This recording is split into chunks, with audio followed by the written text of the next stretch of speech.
What's up, everybody? I think it's finally for me to get out of my hiatus of 2 years and get back into the hobby.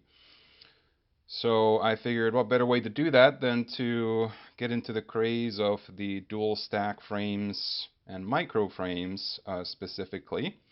So I went ahead and I picked up the iFlight IH3 dual split mini frame that I'll be building out here in the next couple of weeks. So let's see what they give you inside the box.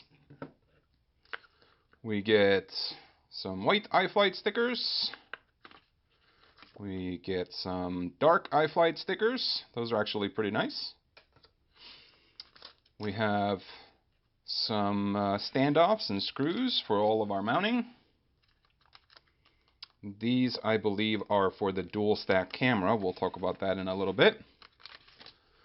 We have the actual frame with the bottom and top mounts and the camera mounts. We have an instruction manual, a TPU antenna mount, and a fairly cheesy, probably not going to be using that one. Okay, instruction book. Yeah, seems to be pretty standard. Yep, just one side. But I think I can probably put this together without the manual, but still good to have. Alright, so let's get some of this stuff open here. Okay.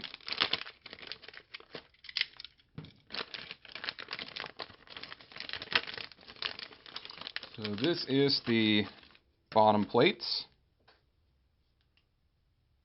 It's actually pretty clean. It's got a little bit of dust on it, but not much. All the edges are really, really nice. And we got a nice iFlight logo etched into it as well. We have the top plates. And this, I believe these are the bottom camera mounts. And then these are for if you want to mount a second camera along with your Caddx Turtle or your Runcam Split Mini. So let's go ahead and get some of the measurements here just to confirm everything. So the bottom plate should be 3 millimeters, which it is. The top plate, 2 millimeters. The camera mounts are also 2 millimeters, and that's for both the dual mount and the regular mount. We have got a motor-to-motor length of 140. We have side to side of 116 and front to back of 80 millimeters.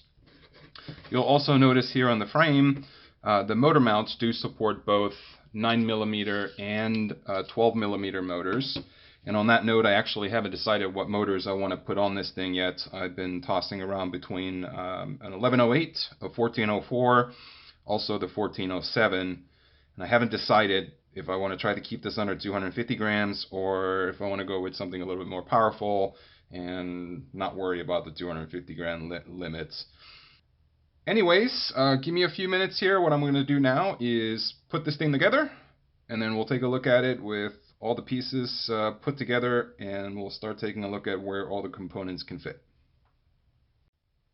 Okay, got everything put back together. Wasn't very difficult at all. What you end up with is 8 screws. You got 4 on the top, you got 4 on the bottom, and you got 4 standoffs in the middle. Just make sure you put the camera mounts in there first before you put the top plate on, and it is put together. So let's go ahead and weigh it, see what it weighs with everything on it.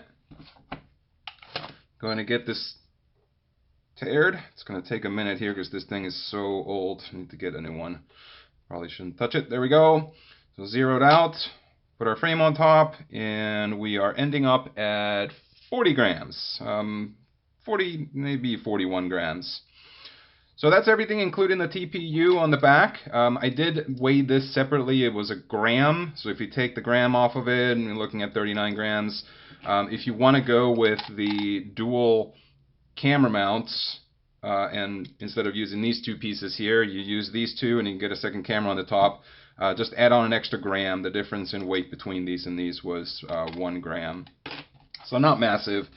But either way, 40 grams, if you compare that to the other frames that are out there, majority of them are well over 50 grams. Quote me on that. But either way, I think it's a fairly light frame. They did that, of course, by not having replaceable arms. So that's one downfall of this frame. But there are some other cool things about the frame. For example, you have dual, just like most of the other ones, there's a dual stack mounts for the 20x20s on the bottom.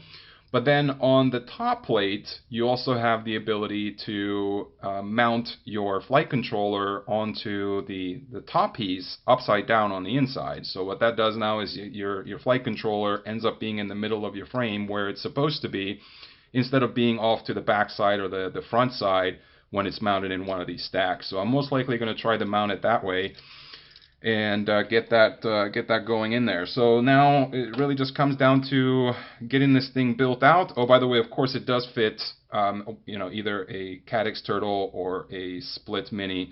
You have 19 millimeters in between the camera plates here, so it will fit a micro camera without any problem. Talked about the motors before. Again, if you have any thoughts on which way I should go, I'm really just torn between trying to keep it very light or try to make it fast. My whole goal here is to make something that we'll do some nice cinematic aerial shots. Maybe I'll take it out to some cool places and get some nice HD footage. That's kind of my idea behind it, at least.